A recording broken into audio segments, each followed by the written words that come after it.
We are going to begin our study of Chapter 8 today in Social Studies, and it will be on ancient Greece. Before we get started with this, I want to point out something. In ancient Greece, the human body was considered to be a work of art.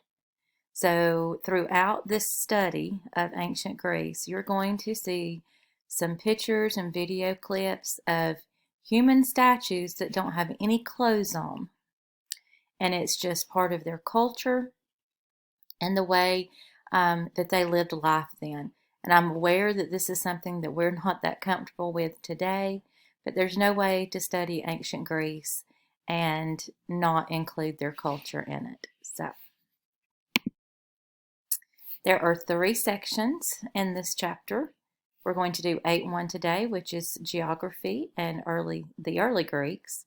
And then we'll talk about government and then Greek mythology and literature. You started the unit out with watching Horrible Histories.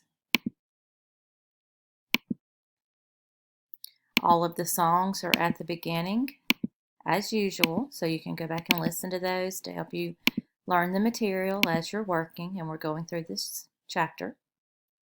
So today, 8.1, Geography and the Early Greeks.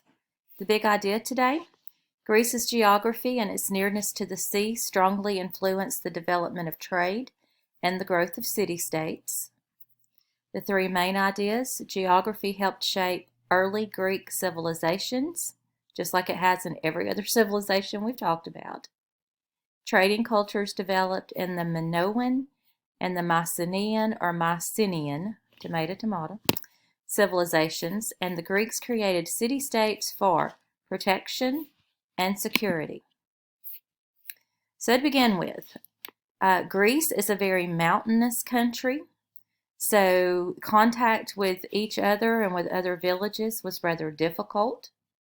If you'll think about it, even here, back in the ancient days, a long time ago, it would be rather difficult to make it over the mountain. It's kind of rough terrain. So it's kind of the same situation there.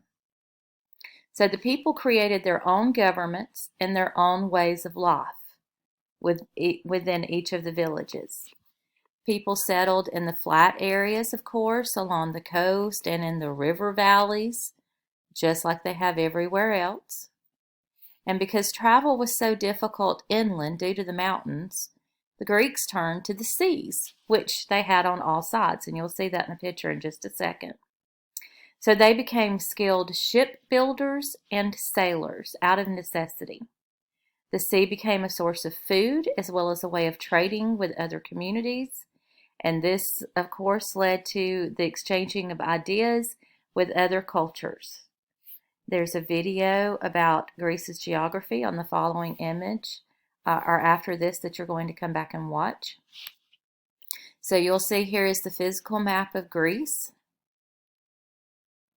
You can see where Greece is located. This is the boot of Italy. You can see Africa is just below Greece. So here's the Mediterranean Sea. Egypt's going to be down here. So you can tell by the elevation map just how mountainous the country of Greece really is. So you can see why they had to go to the sea as far as transportation. They had the Ionian Sea, the Mediterranean Sea, and the Aegean Sea. We're going to talk about Crete in just a second, so remember kind of where Crete is. And this is Peloponnesus. So here's the video you're going to come back and watch. So let's go way back. The trading cultures developed in the Minoan and the Mycenaean civilizations. So the Minoans, they spent most of their time at sea. They traded along the Mediterranean. Their ships carried goods such as wood, olive oil, and pottery all around the eastern Mediterranean. They became victims of a huge volcano that erupted north of Crete. Now, it's important to know that the Minoans were not considered to be Greek because they didn't speak the language. They didn't speak Greek. So the Greeks, naturally, didn't refer to them as Greek because they didn't speak Greek. The Mycenaeans or Mycenaeans, they are the first people to be considered Greek because they spoke Greek. They lived inland and they built fortresses. They were more violent in their trade. So they were more of like taking over than just let's trade and be friendly. They took over Crete, which is where the Minoans would have been, and they became the major traders in the eastern Mediterranean. They then set out to develop colonies in northern Greece and Italy, from which they shipped goods all around the Mediterranean and the Black Sea. So you're going to come back and you're going to watch a video about the Minoans and the Mycenaeans after this. So here you see some artwork of the Minoans, and you can tell it's an octopus, so you can tell they lived near the sea. They know what an octopus is. And the trade that they had allowed them to become rich enough to build magnificent buildings that you can see here. And what you're looking at is the ruins of a great palace called Knossos, which was on the island of Crete, or the Isle of Crete. So here you see Knossos in Crete, and Mycenae, which would have been the Mycenaeans or Mycenaeans. This, after the Minoan civilization declined, of course, the Mycenaeans took over. They became the major traders in the eastern Mediterranean. And this was a gold mask that was found in a tomb in Mycenae.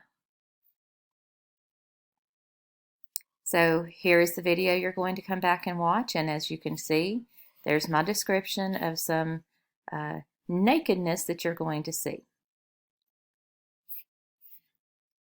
All right, so the Greeks created city-states for both protection and security. So during the Dark Ages, the Greeks started joining together in smaller groups for protection. These groups set up independent city-states, and the Greek word for city-state is polis. So they called them, it was a polis instead of a city-state. The creation of city-states marks the beginning of Greece's classical age, so no longer in the Dark Age. And in the classical age, this is an age marked by great achievements. So a city-state was usually built around a strong fortress on the top of a hill called an acropolis. So polis, the city-state, acropolis, top of the hill, that was the fortress. The town around the Acropolis was surrounded by walls for protection, of course. And I don't really I kind of sort of disagree with this statement. People no longer had to fear raiders. They still had to, there was some fear there, but the walls provided much more protection than what they had had. So the polis is the city-state, the strong fortress on top of the hill, Acropolis, and then the marketplace, which is where life, that's the major hub of the city. That was the agora. So polis, Acropolis, and now agora, the marketplace. Think of this as like a mall atmosphere.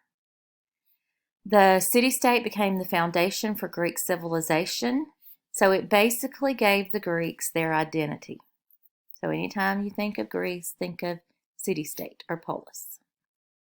So life in Greece became more settled at this point, and people agreed that the Greeks should start establishing colonies. Before long, groups from city-states around Greece began setting up colonies in distant lands. And they basically spread all around the Mediterranean Sea and the Black Sea. So although the colonies were independent of each other, They often traded with city-states on the mainland. And of course, trade made the city-states richer, and then soon the Greeks had become the greatest traders in the whole Aegean region. So this is actually the end of Lesson 8.1. We're going to view the next image, and then you will watch the video after this lesson another day. You're not going to watch it today. So in this image, this would have been the Greek city-states along about 600 BC or CE, Common Era. So now we've crossed over from 0, which is what we say is Christ's birth or what it's kind of based on, but now it's more of the generic, just Common Era. So remember AD, BC before Christ, AD after Christ, BCE before Common Era, CE Common Era. So, and I think I said that wrong just a second ago. We're still BC before Christ. We're 600 years before Christ. I'm so sorry. 600 years before Christ on this. So 600 years before the year 0. All right. All of these red dots indicate a city-state or a colony that Greece set up. So you can see all the way in the Mediterranean into the upper portions of Egypt, so Africa, and all around the Black Sea. So south of Europe and then north of Asia Minor. And then all of these islands out here are city-states as well.